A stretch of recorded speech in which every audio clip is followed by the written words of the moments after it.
kita bersyukur hari ini kita bisa ada di tempat ini. Hari ini kita akan belajar satu kebenaran firman Tuhan.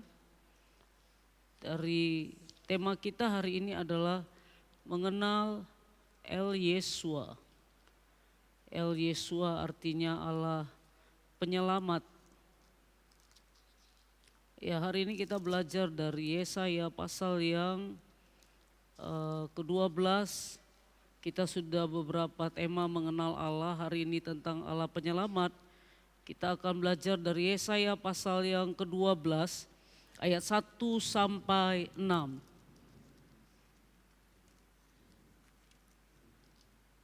Ya, kita akan belajar dari Yesaya, saya akan baca, kita akan lompat beberapa ayat. Yang pertama, kita baca di ayat 1, pada waktu itu, ayat yang pertama, pada waktu itu engkau akan berkata, aku mau bersyukur kepadamu ya Tuhan, karena sungguh pun engkau telah murka terhadap aku, tetapi murkamu telah surut dan engkau menghibur aku. Kalau kita baca ayat ini dikatakan pada waktu itu engkau, artinya waktu ayat ini ditulis di pasal 12 ini bahwa keadaan itu bukan pada saat itu. Jadi keadaan pada waktu Tuhan melakukan murkanya. Dan ayat yang ke-12 pasal 12 ini murka itu sudah berlalu. Makanya dikatakan pada waktu itu engkau akan berkata, aku mau bersyukur kepadamu ya Tuhan.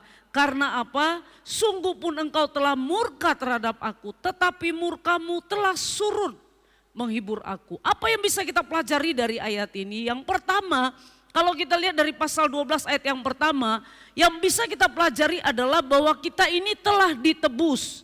Kita ini telah ditebus. Ditebus, kita udah mengerti arti ditebus. Artinya kita sudah diampuni, kita sudah dibayar lunas, kita sudah belajar Jumat Agung, sudah selesai semuanya.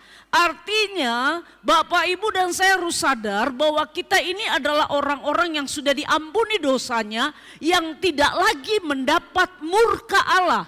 Seperti apa yang dikatakan Yesaya, pada waktu itu, pada waktu kita ada di luar Kristus, pada waktu kita belum terima Yesus, sebenarnya kita layak mendapat murka Allah. Tapi pada saat ini kita yang sudah menerima Yesus, kita harus sadar bahwa kita telah ditebus, artinya kita tidak lagi mendapat murka Allah. Makanya kita yakin kalau kita mati kita pasti masuk surga. Kenapa?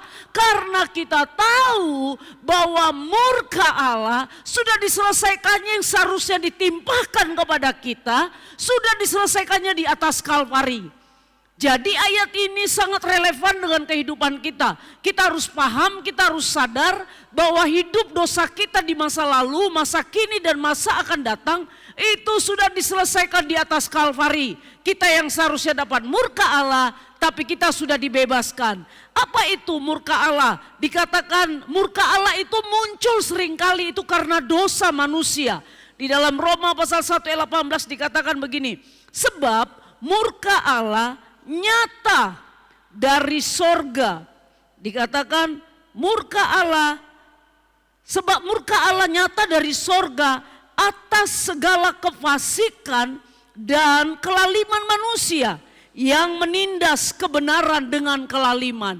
Jadi kapankah murka Allah itu bisa terjadi dalam hidup kita? Ini tentu pada saat itu kepada umat Israel. Nah, kalau kita melihat bahwa ketika ada dosa, ketika ada kemunafikan, dikatakan ada kelaliman, di mana kebenaran dikatakan ditindas oleh kelaliman. Artinya kejahatan yang lebih dominan, manusia nggak mau mendengar Allah, manusia nggak mau peduli dengan Allah, manusia hidup dengan keinginannya sendiri. Disitulah akan terjadi murka Allah atas hidup orang tersebut. Tetapi orang yang sudah menerima Yesus di dalam hidupnya secara pribadi, murka Allah itu tidak terjadi atas hidup orang tersebut. Tapi dia akan mengalami anugerah pengampunan. Kenapa? Karena kita telah ditebus. Jadi artinya sebagai orang Kristen kita harus sadar, kita harus paham. Saya udah ditebus oleh darah Kristus. Gak ada yang bisa menuduh saya. Saya tidak bisa kena dengan murka Allah. Kadang-kadang kita suka sering kalau jatuh, kadang-kadang saya sering lihat orang kalau jatuh keplekok terus berpikir, waduh Tuhan sedang marah ini. Kalau sakit kita berpikir Tuhan sedang marah, sedang memberikan murkanya kepada saya. Dengar baik, kita sudah ditebus oleh darah Allah, oleh darah Yesus. Jadi murka Allah tidak terjadi atas hidup kita, tapi kita mengalami kehidupan yang kekal. Kemudian apa yang bisa kita lihat dari ayat ini? Tadi kalau murka Allah itu artinya adalah karena dosa, kemudian Kristus yang menanggung murka itu. Kalau ini tadinya saya adalah orang yang pantas dimurkai karena dosa, karena kejahatan, karena menindas kebenaran dengan kelaliman, ini murka Allah ini diturunkan, yang tadinya saya harus dihukum, diturunkan, diberikan, ditanggung oleh Yesus di atas Kalvari. Saya yang seharusnya dimurkai, sekarang Kristus yang sudah menanggung itu. Sebabnya Kristuslah yang menanggung murka itu. Jadi Bapak Ibu jangan pernah berpikir ujar dari orang Kristen, tapi kita nggak merdeka. Seringkali kita pikir kita dihukum oleh Tuhan. Tuhan marah sama kita. Waduh aku tadi nggak kasih ini, aduh aku tadi nggak begini. Gara-gara kita tepleko atau gara-gara anak kita sakit, kita pikir kita kena murka Allah. Satu hal dengar baik, murka itu udah diselesaikan di atas Kalvari. Murka itu adalah kemarahan akibat dosa yang seharusnya kita mati, binasa. Kemudian apa yang bisa kita pelajari? Di dalam Roma 5 ayat 9 dikatakan begini. Lebih-lebih karena kita sekarang telah dibenarkan oleh darahnya, kita pasti akan diselamati dari murka Allah. Ada satu kepastian dikatakan karena kita sekarang telah dibenarkan. Kapankah menurut ayat ini saya diselamatkan oleh murka Allah? Pada waktu dikatakan saya dibenarkan oleh darah anak domba Allah. Kapankah saya bebas dari murka Allah? Saya tidak kena atas murka Allah. Pada waktu saya dibenarkan, ditebus, ditanggung oleh Kristus di atas Kalvari melalui kematiannya, melalui darahnya yang tertumpah. Jadi mulai hari ini, mari kita merdeka. Kita bukan orang-orang yang sedikit-sedikit kena murka, sedikit-sedikit kita pikir kita kena apa lagi? Kena hukuman. Tuhan marah sama kita. Tuhan gak seperti itu. Karena semuanya udah diselesaikannya di atas Kalvari. Jadi kita tidak lagi menjadi orang-orang yang berpikir bahwa Tuhan tidak mengasihi kita. Tema kita adalah El Yesua. Dia itu penyelamat. Dia yang sudah menurunkan anaknya, memberikan anaknya supaya apa? Bapak Ibu dan saya, kita tidak kena murka Allah lagi. Dihukum karena dosa, mati selama-lamanya. Masuk neraka kalau kata orang. Tapi hari ini, yuk kita sadari bahwa Kristus sudah menanggung murka itu di atas Kalvari. Siapa yang berpikir kalau doanya nggak dijawab berpikir Tuhan sedang marah sama saya. Kalau kita sakit kita berpikir Tuhan sedang menurunkan murkanya kepada saya. Padahal kita sudah menerima darah Kristus, pengampunan, anugerahnya. Kita yakin bahwa kita ini sudah ditebus oleh darah Kristus. Selanjutnya apa yang bisa kita pelajari? Yang kedua, yang perlu kita pahami dari ayat Yesaya pasal 12 bicara tentang Allah penyelamat. Yang kedua adalah Yesus itu adalah keselamatan kita. Dikatakan akulah jalan dan kebenaran dan hidup. Saya mau bilang sama Bapak Ibu, Yesus datang ke dunia bukan membawa agama. Yesus bukan datang untuk orang Batak. Yesus bukan datang untuk orang Israel, bukan. Yesus datang untuk semua suku, semua bangsa, semua bahasa, siapapun manusia yang lahir sebagai manusia, untuk itulah Yesus datang. Dan saya mau bilang, satu-satunya tokoh yang berani berkata, akulah jalan kebenaran dan hidup, tidak ada yang bisa sampai ke sorga kalau tidak melalui Yesus, itu cuma Yesus. Orang boleh percaya kepada apa saja, orang boleh mengikuti apa saja kepercayaannya. Tapi saya mau pastikan satu-satunya jalan keselamatan itu cuma Yesus. Betapa bangganya kita sebenarnya jadi orang Kristen. Kita mendapat sebuah kepastian, kita mendapat sebuah keteguhan bahwa apa? Yesus adalah keselamatanku. Aku diselamatkan bukan karena perbuatan baik, aku diselamatkan bukan karena aku melakukan amal ibadah, aku diselamatkan bukan karena aku kasih persembahan, aku diselamatkan bukan karena aku melayani, bukan. Tetapi karena Yesus itu sendirilah pemilik sorga. Dia yang empunya sorga. Dia yang sampai hari ini yang tinggal di sorga itu cuma Yesus. Sebabnya seharusnya kita orang-orang yang sangat berbahagia. Karena apa? Yesus adalah keselamatan. Di dalam pasal 12 ayat 2 dikatakan begini. Sungguh Allah itu keselamatanku. Aku percaya dengan tidak gemetar. Kenapa? Sebab Tuhan Allah itu kekuatanku dan mazmurku. Ia telah menjadi keselamatanku. Kalau Yesus adalah keselamatan kita, artinya kita bisa melihat yang pertama, Yesus adalah penyelamat. Yang tadinya aku harus kena murka, aku dihukum, aku ada dalam murka Allah, aku ada dalam neraka, tapi dia mati di sorga, dia mengangkat aku dari lumpur dosa, kemudian dia membawa aku kepada kehidupan yang sesungguhnya, kehidupan yang kekal. Melalui siapa? Hanya melalui Kristus. Saya mau bilang tidak ada tokoh di dunia ini yang berkata akulah jalan kebenaran dan hidup. Kecuali cuma di dalam nama Yesuslah ada keselamatan. Wow, hebat sekali sebenarnya. Kita itu jadi orang Kristen itu harus lebih semangat mengikuti Tuhan. Kenapa? Karena ada satu kepastian. Tidak ada satupun di dunia ini, kepercayaan apa itu pun, tidak ada yang memiliki sebuah kepastian. Kalau dia mati pasti masuk surga. Kecuali Yesus.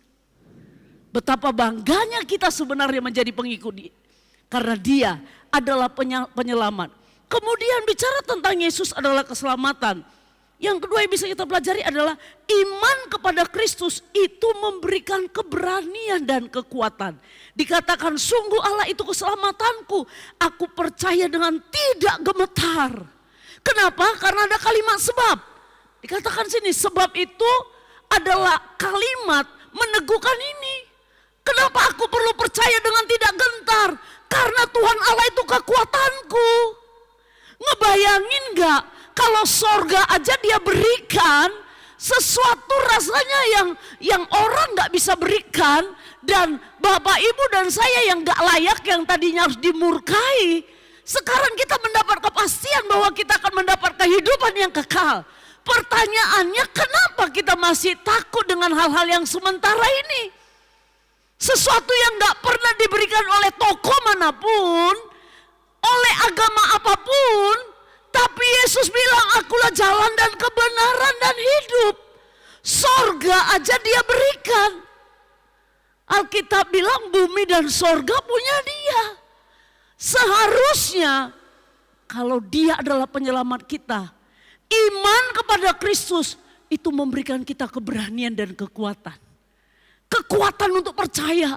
Ya betul aku ada dalam masalah. Ya betul tapi aku tahu Allah adalah penyelamatku. Sebabnya aku percaya dengan tidak gemetar. Kenapa dibilang aku percaya dengan tidak gemetar? Karena gemetar itu seringkali identik dengan orang-orang yang penuh dengan ketakutan, kebimbangan, keraguan, ketidakpercayaan. Sebabnya Tuhan bilang, kalau kita tahu dia penyelamat, sorga saja dia berikan, dia rela dimurkai. Oh, saya mau bilang sama Bapak Ibu, masalah-masalah di dalam dunia ini tuh kecil banget Bapak Ibu. Mungkin kita bilang, aduh kenapa ya aku, saya mau katakan itu kecil banget. Sorga punya dia. Seharusnya kita bilang, aku percaya dengan tidak gemetar. Apapun yang aku alami, aku percaya kepada Tuhan. Apapun yang aku alami, sorga saja dia berikan. Murkanya saja itu dilepaskannya dari aku. Sebabnya, aku percaya dengan tidak gemetar. Artinya tidak ada keraguan sedikit pun dalam hidup aku.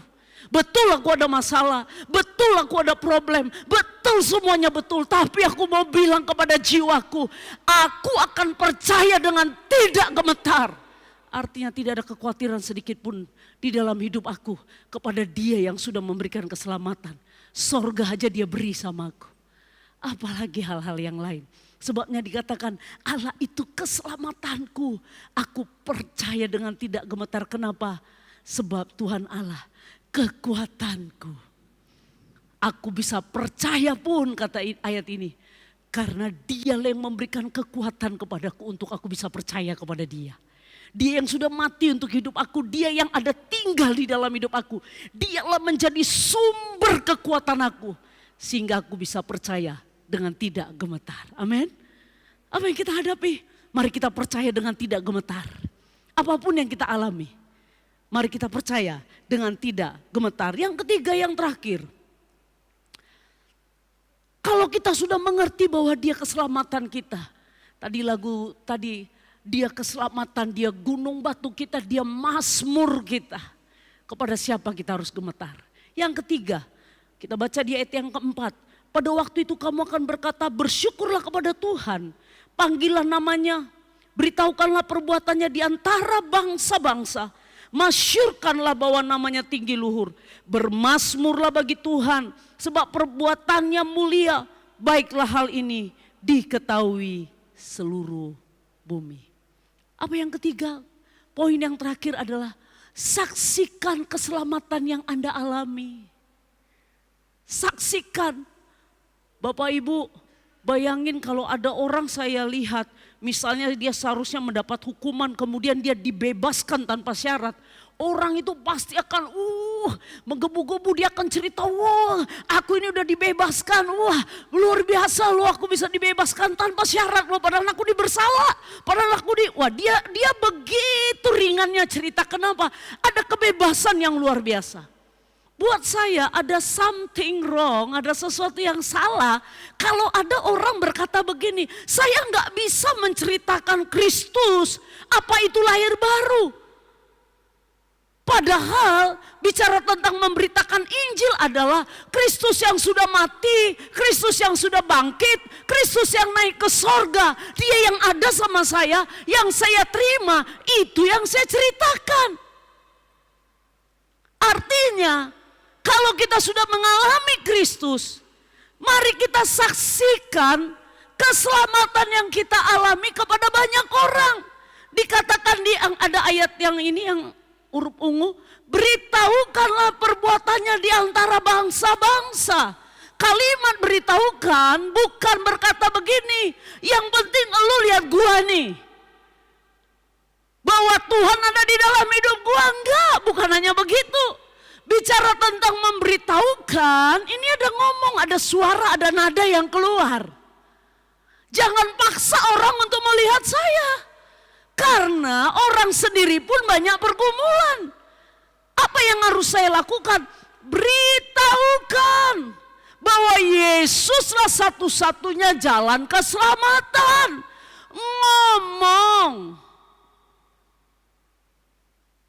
Bapak Ibu gak bisa sekedar bilang sama saya atau bilang sama orang lain. Kamu lihat hidup aku aja. Kamu lihat ada Yesus dalam, lihat aja. Terus kita diam, semua kita diam, pulang gereja, duduk. Kemudian mungkin beraktivitas sekolah, kemudian yang kuliah, yang bekerja. Dan kita gak pernah memberitahukan. Alkitab katakan pergi jadikan semua bangsa muridku. Menjadikan bangsa murid ada yang perlu. Kita belajar menyampaikan. Ya sama, saya pernah bilang kalau saya minum air putih, terus saya minum rasanya, sekarang haus saya sudah hilang. Bicara tentang memberitakan Injil, saya sedang menceritakan sesuatu yang saya sudah alami. Wah, Aku dulu gak ngerti loh. Sekarang aku tahu, tadi aku pikir aku dihukum mati. Sekarang Yesus aku tahu udah ada dalam hati aku. Dia itu yang kita ceritakan. Kita gak sedang berkoyok, kita gak sedang menunggu harus kesaksian. Waduh, kesaksian aku ini kurang besar ini. Harus kena cancer dulu, harus kena ini dulu. Enggak, ingat bicara tentang memberitakan Injil adalah apa? Yesuslah jalan kebenaran dan hidup. Tidak ada yang bisa sampai ke sana. Bicara memberitakan Injil berarti memberitakan apa? Yesus sudah mati untuk dosa kita. Dia sudah bangkit mengalahkan maut. Yang tadinya saya mati, tapi karena dia udah bangkit mengalahkan maut, saya layak hidup dan dia naik ke sorga. Dia menyediakan tempat buat saya. Itulah Injil. Jadi enggak tunggu dulu, ada orang bilang aku memberitakan Injil tapi tunggu dulu harus ke bangsa-bangsa mana, terus tunggu dulu aku cancer dulu, aku tunggu dulu ada yang spektakuler. Enggak Bapak Ibu. Kalau Bapak Ibu mengerti perjumpaan pertama dengan Kristus, bagaimana Kristus mengubahkan kita, akhirnya kita tahu aku sudah diselamatkan karena Kristus. Itulah Injil. Jadi saksikan keselamatan. Keselamatan itu artinya poin yang pertama, bukan hanya untuk dinikmati, tapi disebarkan. Bukan hanya untuk dinikmati sendiri. Dinikmati kayak laut mati.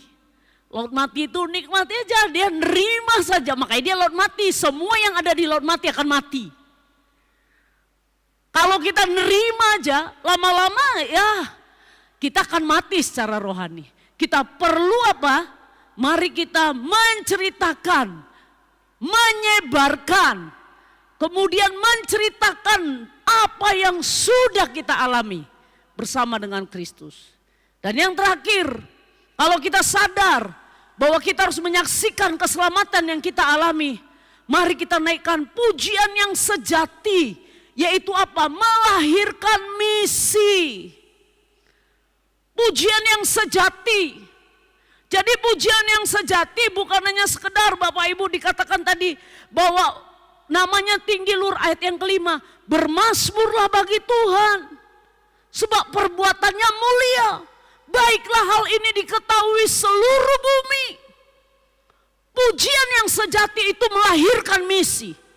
Apakah misi Allah? Gereja ada bukan untuk sekedar menambah denominasi.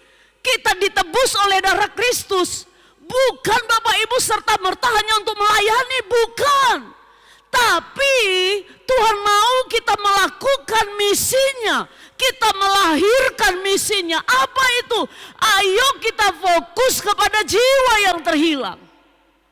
Karena untuk itu Yesus mati. Karena untuk itu Yesus di atas Kalvari. Jadi keluarkanlah pujian yang sejati.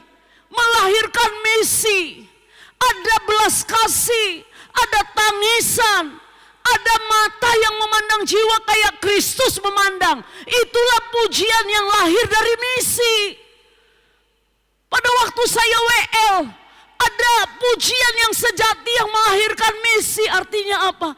Waktu saya WL, saya rindu Tuhan orang berjumpa dengan Injil-Mu.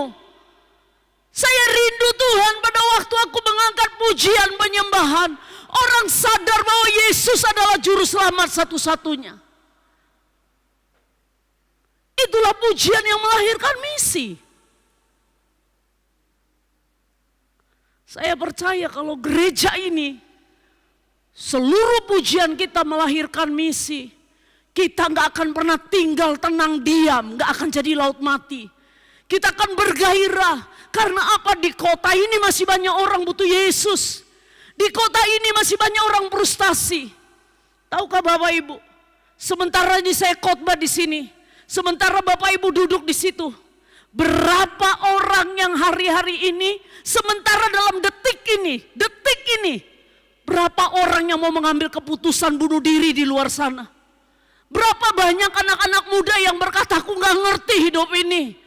Kehilangan harapan, mereka hopeless. Sementara kita duduk di sini, berapa rumah tangga yang di ujung dari perceraian. Dan mereka nggak tahu apa yang harus mereka lakukan. Mereka nggak tahu apa yang harus mereka perbuat. Itulah pujian yang melahirkan misi. Sebabnya hari ini, Bapak Ibu, Saya ajak kita semua, teman-teman semua yang ada di tempat ini, mari kita lahirkanlah dari diri kita. Saya percaya sekali lagi, kalau pujian kita adalah misi, gak akan ada di gereja ini orang yang melayani cuma sekedarnya. Kenapa? Ada kegelisahan ilahi, ada mata yang melihat sama seperti Kristus memandang jiwa. Bayangin harga satu jiwa, dia rela mati di atas Kalvari. Seharusnya hati seperti itulah yang kita miliki pada waktu kita melayani dia. Mari hari ini, saya ajak kita semua jemaat GKKD, yuk kita lakukan misi Allah. Dengan apapun pelayanan yang dipercayakan Tuhan kepada kita. Kita berdoa.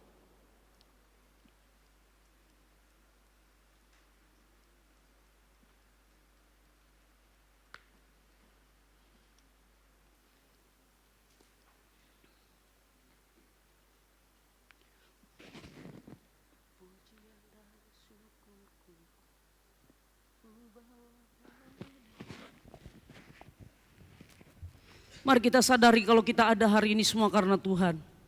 Dan hidup kita adalah penyembahan bagi Dia. Karena kita tahu Dia adalah keselamatan gunung batu kita, tanduk keselamatan kita. Tanpa Dia gak akan ada berarti kekristenan kita. Tanpa Kristus gak akan ada berarti apapun yang kita lakukan. Cerita hidup ini cuma cerita tentang Yesus. Apapun yang kita lakukan itu semua cuma tentang Yesus. Sebabnya hari ini, kalau kita sadar kita sudah diselamatkan oleh kasih dan anugerahnya, murkanya sudah dilepaskan, dibebaskan dari kita. Mari hari ini, katakan kepada hidupmu, ku tahu hidupku ini adalah penyembahan.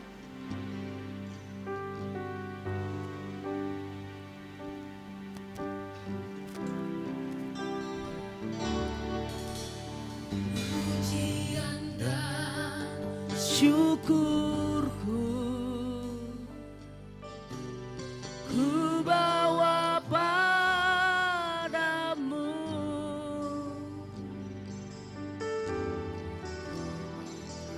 dah hati ku persembahkan.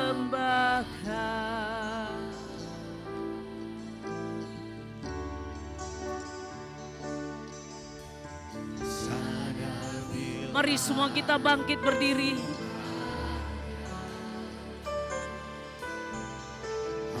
Sembah Dia. Jadikan hidupmu sebagai pujian yang melahirkan misi Allah dalam hatimu.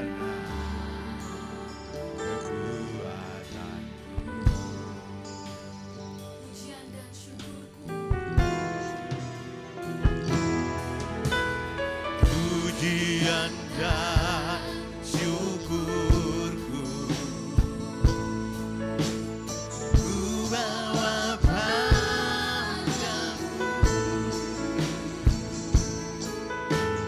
dengan rendah hati ku bersembah. Amin.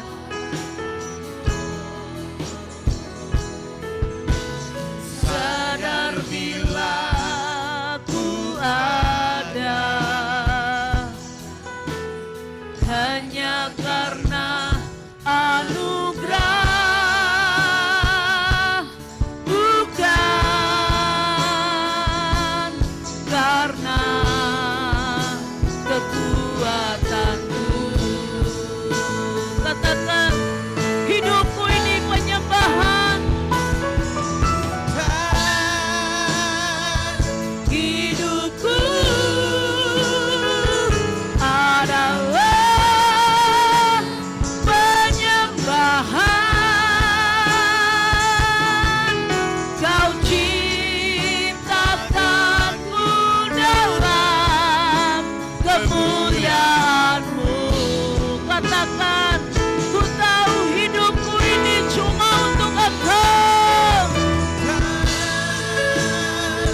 hidupmu.